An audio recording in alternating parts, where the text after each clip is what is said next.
We're inside the church, the Memorial Church at historic Jamestown, and have been working for about 5 months now, excavating through the material left behind by the first excavations done here in the early 20th century.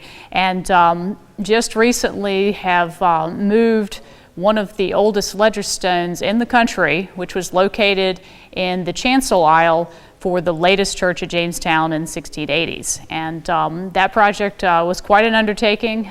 We worked with Monuments Conservator Jonathan Appel, and after we removed that stone, we were able to see what was underneath it and found quite a few exciting discoveries. The ledger stone was right here to the west of where I'm standing, and was placed on a concrete and brick base by the Association for the Preservation of Virginia Antiquities following its discovery and during the construction of the memorial building that we're now standing in. And it looks like they did investigate and dig underneath that stone, trying to see if there were any skeletal remains underneath the stone. We still have their test right here, as well as bits of concrete and mortar. And one of the most exciting things is underneath that base, there was a portion of the 1617 south wall foundation, cobblestones laid in a canary yellow clay that's really waxy. So that was a big find for us. We did not know that that was located here.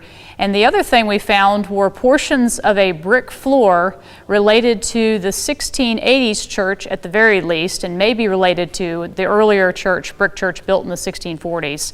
And following to the west, we've opened up more space into the Memorial Church. We're starting to get sections of that floor heading into the body of the church, as well as a center aisle. The middle aisle still survives in some places. One of the most striking features in our church excavation here is this wall right here. Now, the last church comes down sometime around 1750 and goes into disuse, and decades later, the Ambler and Lee families put up a cemetery wall that cuts through portions of that last church that was located on the site. And if you follow me outside, you can see the rest of the wall continues around the outside of the churchyard. Now, we do see some of the tests dug by the preservationists in the early 20th century, and we will be pulling out their backfill at some time in the future. But currently, we just want to get all of the Memorial Church brick floor removed, as well as the backfill for the APVA's excavations during that period of time, and just see what initially we can uncover.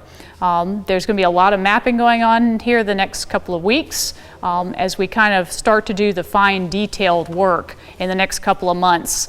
We'll uncover, I'm sure, portions of all three churches underneath that Memorial Church floor.